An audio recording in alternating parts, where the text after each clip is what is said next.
Order! Order! You are an incorrigible delinquent at times. Behave yourself, man!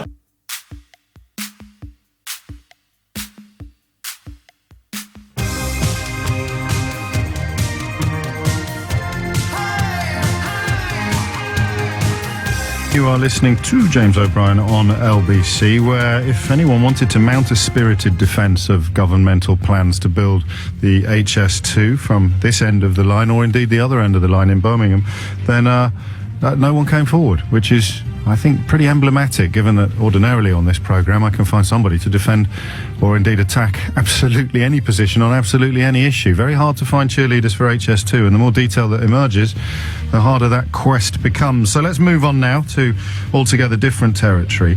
I'm not sure at this point how to frame the question this hour. There's so many different areas that seem to be pulled into this subject. There's a head teacher who is due to speak to the Headmasters and Headmistresses Conference today. That's an organisation that represents 282 of the UK's top independent schools. Let's put some numbers on the board to start with. We've got about 9% of the population attend a private school. These headmasters and headmistresses will be the creme de la creme de la creme, if you like, the 282 of the UK's top independent schools. The government has said that if you want to keep your charitable state, I've got to tell you, as someone who went to private school, I was staggered to learn it. They all have charitable status. How did that happen? I know there's probably some recondite and difficult account of why, but charitable status? So you pay 40 grand a year to send your kid to Eton, and Eton is a charity, which means it can enjoy benefits economically that only charities enjoy. We may explore that particular issue further. I don't know why I picked on Eton. I should have picked on my old school. But there you go. So the charitable status is going to become contingent upon sponsoring or setting up a local state school. I've got a million problems with these proposals, but I don't know that this is one of them. Yeah, all right, come here a minute. My first problem with this is the patronage element of it.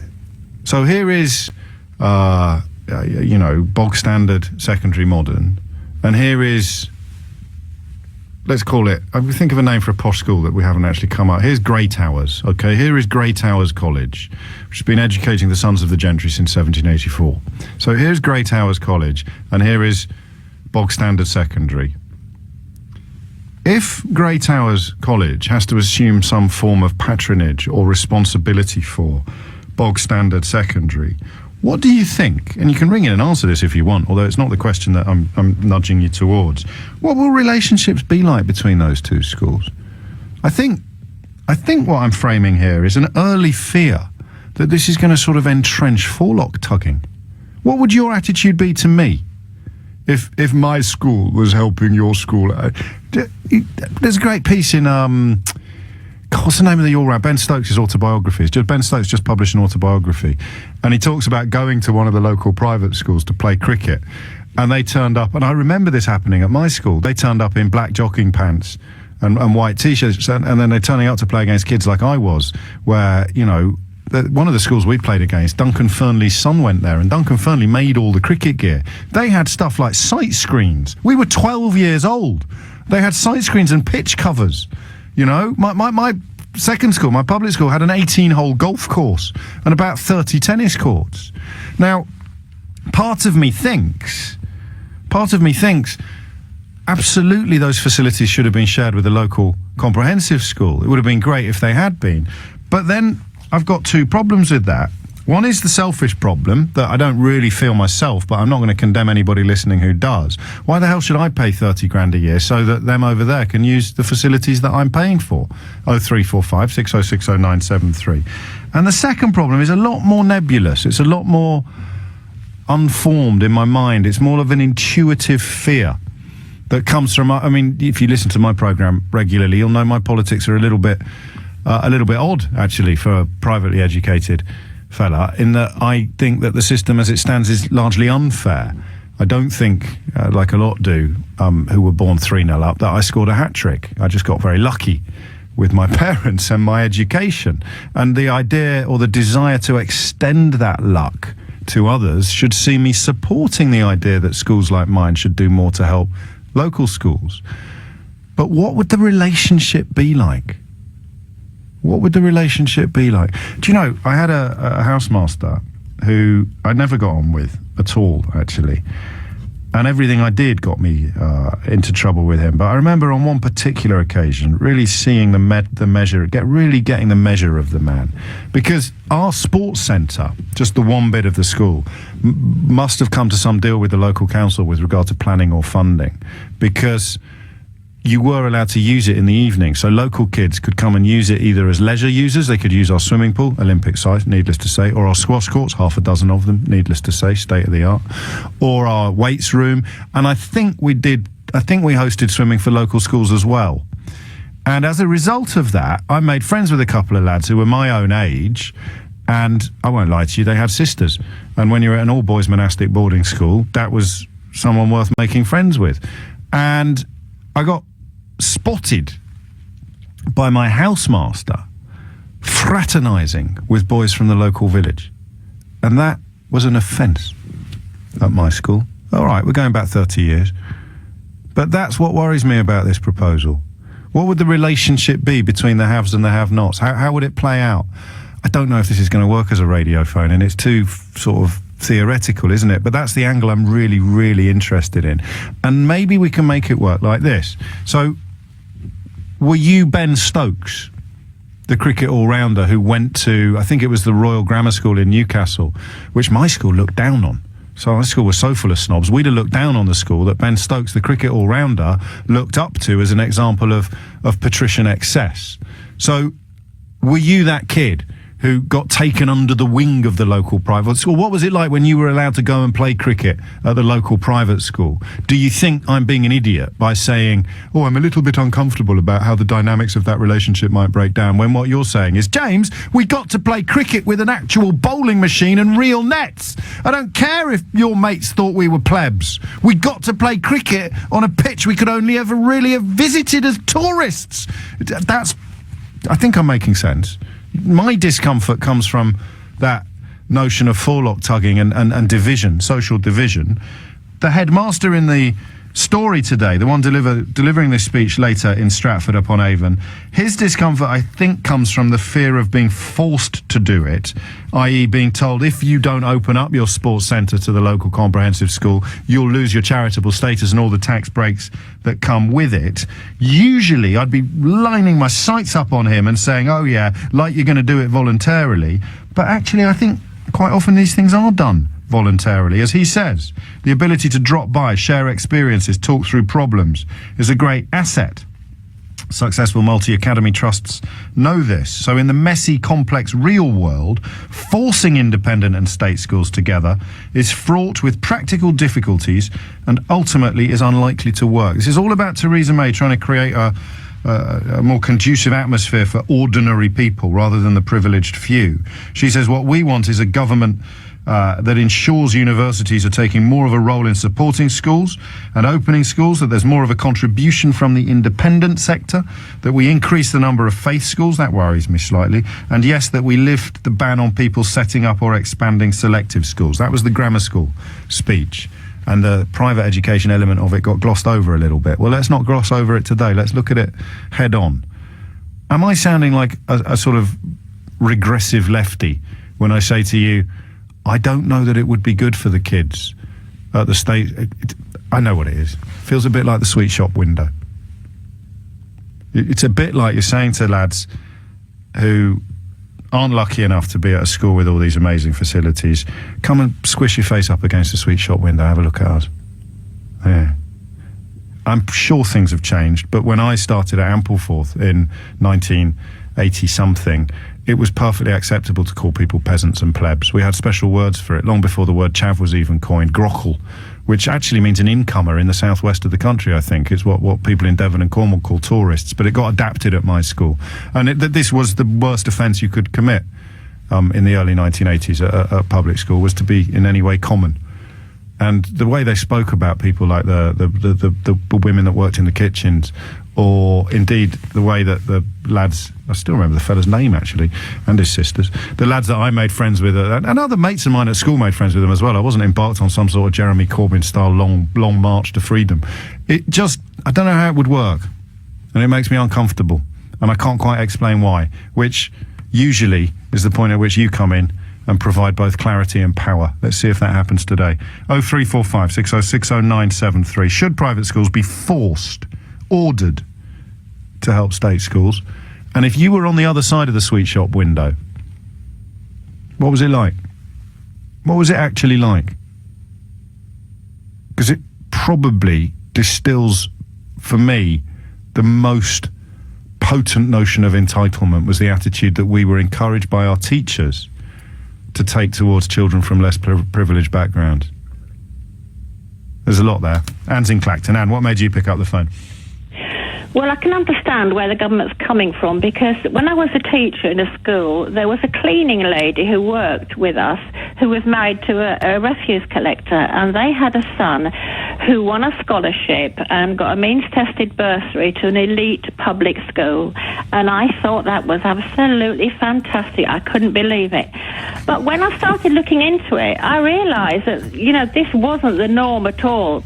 Most of these kids that got these scholarships, most of these kids that were supposed to be being helped in order to justify the charitable status, were actually kids who were already at private schools, had already paid to pass these flipping tests. Or often the children of people who'd been to those schools and then perhaps fallen on hard times or suffered a bit, but they were very much our sort of people, and they were the ones that got the scholarships. Yes, but since 2006, the Charities Act came, private schools have really been encouraged to open up in a bigger, wider sense, and that's why now some of the things that I like that's happening is where, by some of the private schools near here, they allow state pupils to go and attend their Latin classes because it's not taught. I wonder what that's like, though. What do you think that's like? Do we know what that's like? They seem to quite like it, I hope so. the pupils, yeah.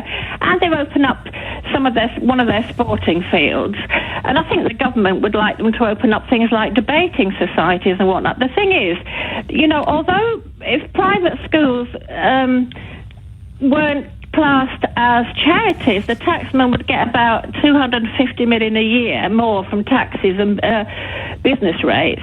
That is nothing compared with the cost to the state if those pupils all moved into state schools. It would cost about $3 billion a year, which is around the cost of 100,000 teachers a year. Oi, come back, Anne. You're going off on a mad tangent. We're not having the should private schools exist debate today. I'm not ready for that psychodrama. I've got a little girl in year 6. I've got all kinds of problems at the moment, and that ain't one of them. It's a good idea. I think it's a good idea, but you can't push it too far. And actually, if you create another school that's not fee-paying, that's exactly the same as yours that is fee-paying, you lose all your pupils. Yeah, well, yes, I need to know what it's like to have your face up against the sweet shop window, though, as well. The principle, you're right. The principle seems to work, but the practice, I can't get past some of the kids at my school. And listen, I don't want to portray them all as awful snobs. It was just the way things were. In that football, for example, was common. That was a plebs game. Rugby was what proper gentlemen played. That changed by the time I left. I'd like to think I played a small part in the process, but it was... What's it like now? If you're at a normal school and you get sent to a school where the parents are paying £30,000 or £40,000 a year to provide them with facilities the rest of us can only dream of, what's it like to have a cameo in those kids' dreams? And am I right to worry about this? Or would it simply be the case, if I'd grown up on the other side of this argument, I'd be saying, no, I'd rather have access to the stuff, even if there is going to be some idiot looking at me in a slightly snobby way. And Scott, thank the Lord, has provided a little bit of balance on this in characteristically first-class fashion. He's tweeted to say, it's okay, James, if anyone from my school was friends from a kid from private school, they'd have got a pasting too. What I was upset about wasn't that it wasn't my schoolmates that were giving me a pasting for being friends with a lad from the village, 2 lads and their sisters. It was my actual housemaster, the man who was in loco parentis and was also a monk, and was effectively saying to me, people like us don't mix with people like them, James. Amen. In the name of the Father. It's 12:17. What better way, writes Julian Suffolk, to allow future business leaders, journalists and politicians at private school to meet and understand less privileged people? Good schemes would facilitate real exchange of ideas and experiences. And if only that were true. I can only draw upon my own experience at my own school, which was mostly populated by really decent people, but the abiding attitude to class was pretty entrenched. In fact, Jilly Cooper, of all people, has written a book called Class, and in it she describes the snobbery of the private school system, with the privately educated looking down on the state educated, and then she goes through the individual schools that look down on each other. So, Eton looks down on Harrow, and my school, according to Jilly Cooper, looks down on everyone, which I don't really remember as being true, but the idea that inviting other lads from the nearby state schools to come and play cricket with us, or play rugby with us, or do Latin with us, or debate with us, would somehow open my classmates' eyes to unfairness and underprivilege. It's a little bit pie in the sky, but things might have changed. Ashley says, well, I went to private school. This just won't work. We had state schools around us and we were petrified of them. Due to that, everyone that didn't go to private school was a peasant. We used to hang around outside because of the girls. If we were caught, we'd lose house points and get a week's detention. It just won't work. It will just add to segregation and a my dad's richer than your dad type scenario. Well, you're the pessimist, Ashley, and Julie's the optimist. I'd rather be on Julie's side, but right now I'm on yours. Dwayne's in Exeter. Dwayne, what can you tell us? James, you need to forget about your school a little bit. It's very interesting that Jilly Cooper put yours at the top of the list. I'm 55, you're, 40? 44, Dwayne. 44. So I think things have changed. From a charitable status, I've been able to put my 3 children through the public school system with the help of bursaries. They also provide only 10% of the fee cost to anybody from the armed forces. I think the single biggest epidemic and the best thing these public schools can do is open up their playing fields to the state sector for either an absolute zero rent or minimal rent per year. Should they be forced to? Yes, I think they should be. Okay. I think that, I went from public school to state school as a teenager and ended up feeling better at the state school than the public school. Really? But, yes. Why are you allowed to talk about your school days when you've just told me not to talk about mine? Well, I can tell you I went from Mill Hill Public to Quinton Kynaston in... No, I'm just saying. Why do you think yours are relevant? You're 11 years older than me. Well, because I went the other way. You're saying that the attitude problem was in the public school. Well, you told me everything had changed, so why would someone with 11 years older than me have a better insight into what things are like now? Because I believe that nowadays, if you have an aspiration for your children, you would want them to have the best facilities. I think everybody does, and if I'd sent 3 kids through a very expensive school and not paid anything, I could see why you'd find it attractive. But what about the 90% of... I didn't not pay anything. Oh, forgive me. I come from a low-income family. So I had to pay 50%, but I did get a bursary, and that's what is open to anybody in the country from anywhere. But if you have a football son and you're in the back streets of Newcastle playing football against a brick wall every day to try and make him better, wouldn't you like him to train 2 days a week on a proper football pitch? Yeah, of course. I think we may be coming at this from slightly the wrong angle. I was thinking more of the parents who will be saying when listening to this, why the hell should he get what I'm paying 30 or 40 grand a year for? No, I'm not talking about everything. I'm not talking about boarding. I'm not talking about breakfasts and Latin. No, I'm just talking about the facilities. I'm paying for the facilities. Why should someone who's not paying for them get them? Well, if they had that attitude, then they're a bit short-sighted and snobbish, to be honest. And that is why we were conducting the conversation from the point of view that a lot of short-sighted and snobbish people will be up in arms about this, which is why I referred back to the short-sightedness and snobbery of my public school experiences. I should have made that clearer. Judy's in Belsize Park. Judy, what would you like to say? I'd like to bring this on to a very personal level, if I may. You're slightly wary about people from a poorer, disadvantaged background feeling patronised. You've got children. You've got two girls you tell us about quite often. They have friends at school who presumably they invite their friends round to your house. They come round for tea and to play and so on. Now, following your logic, is there a fear in your mind that your children perhaps shouldn't invite their friends who are not quite as advantaged as your family, because they may come round to your house? Can you ask me the question in a sentence, Jo? I've kind of lost track of what you're asking me. Well, just in a sentence. Are you worried that less advantaged children coming to visit your house might be thinking, oh dear, I haven't got a garden, these children have got a garden, they've got a lovely house. I don't know what the point of your question is, but we've joked recently, we've had a couple of play dates, someone's come around and said, gosh, your house is small, and someone's come around and said, gosh, your house is big, and I have, my attitude to both of those children is identical. We're talking about whether or not state schools should, or whether the government should force private schools to help state schools. Do you have a view on that? Yes, I think, I don't know about force, because... Well, that's the conversation that we're having at the moment. It's not necessarily complicated. The idea is that the headmaster who's speaking is going to object to Theresa May's suggestion that it should somehow be contingent upon the charitable status of the school. But anyway, I hope I've cleared up your concerns about my private life. Dom's in Essex. Dom, what would you like to say? Hello, James. This is my first time caller. Make it a good one, Dom. And I had the opportunity, James, when I was at secondary school, in Essex, and I thought, it was a bit rough and ready. Yes. I identify with that. We got the opportunity to go to Eton every year and compete in a triumvirate kind of athletics competition. And James, it opened my eyes. Oh, thank God you're here. Yeah. Finally, someone who understands what I'm asking. Go on, tell me how. So now the question that you're raising about whether the public schools should be forced into, they've been doing it for ages, mate. Voluntarily? No, we I mean, I said we'd used to rent.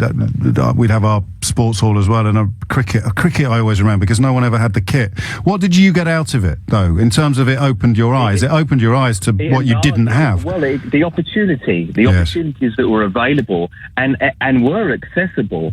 And I thought it was wonderful. I looked forward to the opportunity of going, meeting, seeing, competing, and all of the kind of attributes that you'd like to think are, part of our intrinsic makeup, which is all of those altruistic motives like doing good and benefactoring and all those sorts of things that come along with charitable status. And that sort of thing, I think, is ingrained in a lot of the private institutions, which is a great thing. Whether you have to force them, I think when you start forcing things on people, no wonder they're kicking off about it, thinking, well, actually, should we, shouldn't we? We're actually doing most of that already. Yeah, if you can prove that you're doing it voluntarily, the idea that you're really breaking a butterfly on a wheel by then making it compulsory. Let me use a phrase. I sense you're going to know exactly what I mean by this, and I won't need to expand upon it, and you just react. If I said crumbs from the rich man's table. Isn't it a wonderful thing that there are actually crumbs? If there weren't any crumbs, we'd have a problem. This is this is my problem. Is crumbs from a rich man's table? Poor man says, well, it's better than no crumbs at all. I think that because there is charitable status there, I think you do have to hold true to the things, and being a trustee of a foundation and of a charity, which I am now, I think, well, why shouldn't I? Why can't I? And if I want to be giving back, I think that instills in an individual growing up the sorts of characteristics that if you're coming into a place of leadership, you need to understand, you need to perhaps have experienced, and that experience informs the way that you create your policy. Well, and for everyone like you, maybe there are a couple who just had chips on their shoulders developed and magnified. Yeah, I mean, we had those, all these posh kids and those funny tails and that funny hat and all that. And so, yes, I mean, that's the adolescent in you. But when you grow and you mature and you look back, you think, wow, wasn't that, that was a valuable experience, and I'm grateful for that. And if other people get the opportunity, that's going to be a great thing too. So, am I in favour of the forcing that? Possibly. Let's have a look at it. But in terms of the simple practice of well, yeah, you did have your face up against the sweet shop window, but you would say to me, actually, James, I got inside and had a couple of humbugs.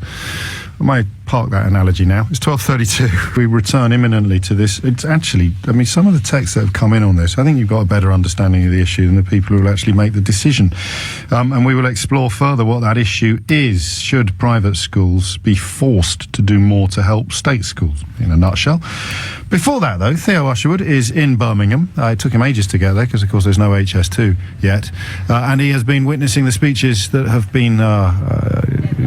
conference has been treated to. Top of the tree, probably Philip Hammond, although Sajid Javid had some bad news for NIMBYs as well. Theo, over to you. Yes, Philip Hammond is top of the tree, as you said, and he started with a gag about Ed Balls. You know that thing, it happens every year, James, when a politician does a sort of stand-up routine in their speech and it bombs. Well, it happened to Philip Hammond this morning. Of course, for much of his time as Chancellor, George Osborne faced Ed Balls across the dispatch box. Remember Ed Balls? Yeah, I know you remember him from Saturday night. I'm asking if you remember him in his more minor role as Shadow Chancellor. By the way, you know Ed wasn't their first choice for Strictly. They were going to ask Corbyn to do it, but then someone told them that he had 2 left feet.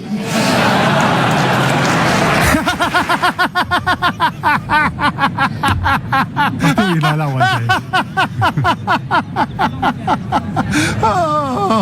Oh, that's brilliant. one, James. Stitches, aren't you? God, anyway, that's funny.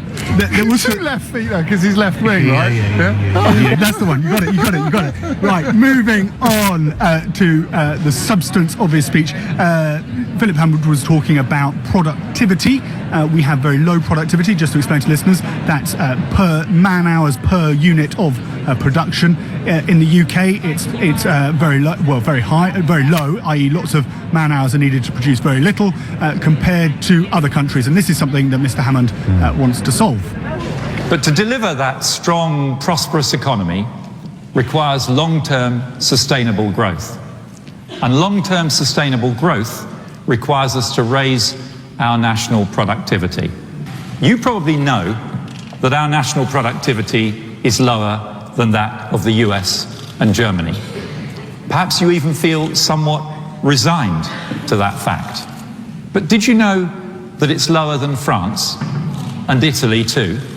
Because what it means is that millions of British workers are working longer hours for lower pay than their counterparts in Europe and the US. And that has to change. Now, of course, James, there is an irony to that comment because Italy and France have much stricter union laws and workers' rights. And the idea is that what Mr. Hammond is saying there, you know, we work longer here, we work as a result, you know, we're less efficient in how we do our business and what on the factory floors across the country. This is a chancellor, of course, who voted for the trade unions bill only last year, and the unions would say, well, actually, if you make people work, if people are working shorter hours, they're working more efficiently, and then your productivity goes up, so you get more for less. Beyond irony, isn't it? It's almost a contradiction in terms. Yeah. Absolutely. And do you read something into it from the new administration's point of view, that they're trying to trying to address this issue that they feel that David Cameron and George Osborne weren't really for the workers, that they didn't really understand what people on 0 hours contracts go through, what it means to work for the minimum wage and try and pay your rent, pay your heating bills, get the shopping in for the kids, and then go to work at the same time, but find yourself so tired, so exhausted, that actually what you're doing when you get to the office, or whether you're cleaning or on a factory floor, isn't actually that efficient, that productive. And whether they're actually trying to address that issue, well, that remains to be seen. Indeed. What's the mood like, Theo? I know that's sometimes a bit of a lazy question that suggests the presenter with whom you're having a dialogue hasn't got anything more substantive up his sleeve. Obviously, that's not the case here. I genuinely want to know what the... Well, I mean, is it euphoric? It should have been David Cameron's conference, where he was still kind of resting on the laurels of that unexpected general election victory, but referendum has changed everything. The press have loved it. Theresa May has had 2 good days of headlines. The mood here on the floor, Theresa May and Philip Hammond have been preaching to the converted. This was always going to be have a very Brexity start. Lots of talk here in the conference about hard Brexit and the fact that, from what Theresa May has said and Philip Hammond has said, we are going to sacrifice our membership of the single market in order to impose stricter border controls. Interestingly, I just had a quick look at a graph before I came on air of what the pound has been doing outside of the conference, and it's plummeted to a 7-week low as a result of Theresa May's speech yesterday. The feeling, the rhetoric again, a little bit like the Labour conference, doesn't necessarily match the reality. Theresa May is saying we want to deliver Brexit quickly. We want to deliver it within this Parliament to allay fears or any uncertainty, and then the result is that everybody has felt that uncertainty with the pound plummeting. I've also been speaking. I spoke yesterday. I had a quick chat with somebody who used to work in government and now works for one of the large retailers, who was saying that they keep on going in chatting to ministers, and they don't feel that they quite get it. They don't quite understand what it means. He was saying to me that, if we leave the single market, it's going to be a 21% tax on meat. So your steaks are going to be another 20%, 21% on top of those. That's a matter of fact, right? That's not a matter of policy or opinion. And while we can redraw our trade deals, what will happen if we revert to World Trade Organization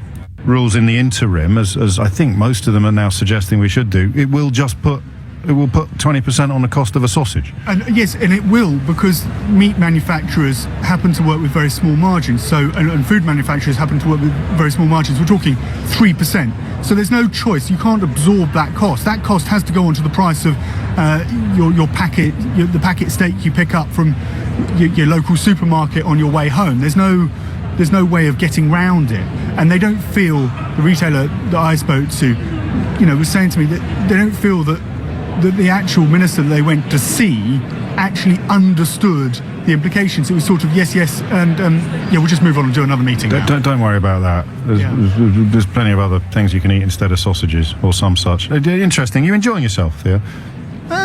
It's a different field. Labour was a difficult conference to cover last week because, of course, lots of the action was taking place outside at the Momentum conference, and it had quite a tense feel because conferences are usually safe places for political parties to come together, and you had that divide between the MPs, their supporters, and Jeremy Corbyn's supporters, and some of the leading unions, including Unite. This week, people seem to have got behind Theresa May. The feeling, David Cameron, George Osborne, they haven't showed up. Conservatives are very pragmatic. They're a very pragmatic bunch. If there's any sign of tension, then people find other things to do. And are there any focuses of discontent? I mean, it's hard to know where they'd be. Probably centrists. Nicky Morgan was causing a little bit of a rumpus at the weekend. Or are we? Anna Soubry's been speaking. The former business minister's been speaking out as well. And we'll try and get under the skin and find some more of a bit more of a rumpus for you and LBC listeners over the course of the next few days. If anyone can, you can. Theo Usherwood, many thanks. Sort of toying with the idea of making some recommendations for restaurants while he's in Birmingham, but that may not necessarily be what everybody else wants to hear. Dan, there's some worries there. I mean, the stuff about meat, I know you obviously can reserve the right not to be spooked by that and to retain faith in the notion of Liam Fox and Boris Johnson ensuring that we're better off even than we were before. Our sausages will be even cheaper. The best analogy I've read recently is a really simplistic one about Amazon Prime. I don't know if you use Amazon Prime, but it's like you pay a little extra money to Amazon flat for nothing. You don't get any goods in return, but what you do get is same-day delivery and a couple of other things. You get the instant video and well, let's just do that, same-day delivery and instant video. But normal Amazon, of course, you can get next-day delivery or at the end of the week, and you don't get the instant video. So it is increasingly looking as if people are saying, well, I'm not going to pay for Amazon Prime anymore. I'm going to go back to normal Amazon, but I still want same-day delivery and instant video. And I'm jolly well going to get it because and we're back in the room, that little sojourn to Birmingham to catch up with events at the Conservative conference concluded. Let's see who can remember what we were talking about before. Anyone? Bueller? Yes, that's right, schools. And most specifically, the idea that secondary schools in England in the private sector should be forced to help secondary schools in the state sector. And if I was confused at 12 o'clock today, I'm even more confused now. It's almost as if every testimony is different, and therefore my fear, that's a good phrase, trickle-down education. That is exactly what it sounds like. Incorrigible FCA, 2 mentions for you today, a testament to the quality of your tweets, but remember, less is more. The notion of trickle-down education, that's what this is about, isn't it? So here is a super school, £30,000 or £40,000 a year for the privilege of attending. And here is a bog standard comprehensive around the corner. Come and use our swimming pool, possibly even debate with us. Stick your face up against the sweet shop window, and by some sort of process of educational osmosis, you will absorb the messages that others have to pay tens of thousands of pounds a year to receive. But then, of course, you had that call from the fellow who did go to Eton on a sort of form of pilgrimage to play sport and came away changed in a good way. Maybe that's kind of the point. Ellis is in Manchester. Ellis, what do you think? Well, James, I'm afraid I'm going to confuse you even more. That's the spirit, mate. Go on. Well, I noticed how you mentioned before that, especially with your school, that you felt that there was this class divide and people would call people peasants. And I'm afraid to tell you it's probably even worse than it was then. Now, yeah, genuinely, I'm friends with quite a number of people who went to private schools, and there is this snobbery and this belief that we are better than you. Your dad works for my dad type attitude. And you get that. This is going to sound like an incredibly, I don't know quite what the word is actually, but I'll say it anyway. You get that more from the minor public schools, Ellis. Well, I probably tend to agree with you there, but there is still this divide. Yes, there is. And my point that I wanted to make is that I was very lucky. I went to a state school which probably was as good as a private school, because it's in quite a wealthy district in Cheshire. And I saw kind of the contrast of people who were very wealthy and also the people who didn't have much money. Yes. And my point to you is I actually think this idea of forcing private schools to let people use their facility, I think is a good idea, because it will allow what you're going to do. People to kind of mix and to understand. And to do it from the other way around, so that it benefits the kids at the private schools to actually perhaps appreciate, in some cases for the first time in their life, that they haven't scored a hat-trick, they really were born 3-0 up. Yeah, that's. I think you think you're there with that. Didn't work at my school though. Well, I don't know. I like I said, I think it's just getting worse and worse.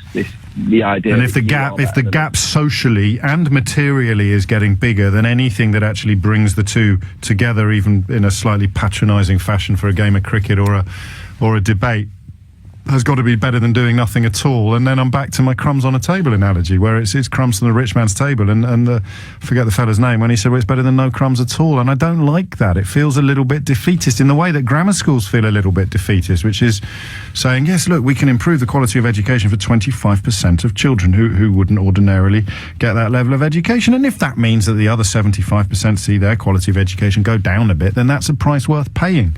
What is a price worth paying? Your child? No one ever thinks their child's going to be the one on the losing end. But I'm not getting a lot of support for my suggestion that this entrenches division, more like Ellis suggesting that it might actually dilute it. Lauren is in Herne Hill. Lauren, what would you like to say?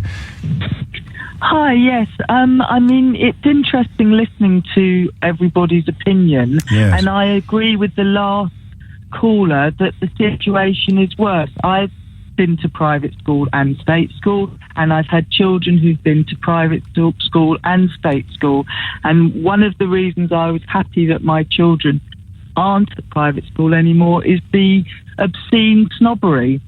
But as far as the facility, tell me a bit about the snobbery. Tell me a bit about it, because exactly like your last caller. I mean, you know, people who haven't got as much money as others are plebs or peasants or chavs, or it's horrible. It's horrendous. And the issue of the facilities, of course they should be able to use the facilities.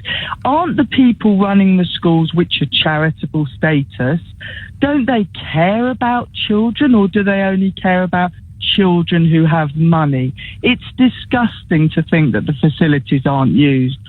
And when these schools have holidays that are 4 months a year long, and I know that for certain because my children have been to private schools, 16 weeks a year those facilities aren't used in a lot of schools. And I know some schools will let them out, but the charge to use those facilities in the holidays is astronomical, way beyond any normal working parent. And then my last comment to you, James, which you won't want to hear, but this is the truth for me, my truth, is that sadly that snobbery is still ingrained in you. And I would ask you to take a good long hard look at yourself in the mirror and ask yourself, am I still that person? Which person? Who was the child at school who was told don't mix with those children. I know you had made friends with some because you wanted to meet their sisters. And I still did. Just listening to you on the radio on a daily basis, I think that you are a bit of a snob. Give me some advice. I don't mean in what areas? Offend you. No, I'm not offended at all. Just the way that you speak to people and the sort of the words you use and the analogy what sort of words? You use. Well, like the crumbs on the table and looking face up against the window. Why is that snobbish? snobbish? James, those are figures of speech. I didn't make them up. Okay, all right, okay. Children at your school, this is the other important bit. No, hang on. I want to focus on me for a while because I never get the chance to talk about... Calm down a bit. Trouble. You focus too much on you, James. Hang on, you're the one who started talking about me. No, another lady did too, because we listen to you and we hear you. I want to get to the bottom of my snobbery, Lauren. I want to get to the bottom of my snobbery. Your snobbery is that you believe somehow that because you went to that school that you are better than other people. You couldn't be more wrong. Well, that's I believe the precise opposite. Okay, but maybe the entire credo of my life is built on two things. One is being adopted and therefore having a very clear idea of how much of a role dumb luck plays in your life chances, and the other was going to private school, which just drives home beyond any shadow of a doubt the fact that people are given gifts, given advantages, and given potential that is denied to the massive majority of the population. And the only way I know that, you're quite right, is because I was given those gifts, but I feel gratitude and even a degree of guilt about them. The idea that I think I was entitled to them is, I mean, beyond bonkers, actually, Lauren, but I'm always grateful to you for raising the point. Could you provide me with just a little bit more evidence? Well, I mean, I listen to you daily, and well, obviously you do. Before you even brought up this subject. Yes, but just some evidence, though. Okay, evidence. It's your tone. My tone. More than anything. Okay. Your tone is one of a superior person. No. That's not when I'm talking to poor people, Lauren. That's when I'm talking to stupid people. Like now. Well, it's 12:58. You're listening to James O'Brien on LBC, and we'll allow Lauren to contemplate her tone and indeed my tone for the duration. That's it from me for another day. I may return to this subject at a later date. I suspect it's probably fair to observe that we've discussed attendant issues many times in the past. You are about to listen to Sheila Fogarty on LBC. I might ask Sheila about my tone. I think when people blame you for your tone, it's like blaming a workman for his tools. I haven't got a tone. I've got a tone. What is a tone? Well, I don't think you have a tone. I do have a tone. Everyone has a tone. No, I mean, you don't have a condescending tone, is what I'm saying. What? There you go. That's it from me for another day. We'll do it all again tomorrow from 10. I shall work on being more condescending.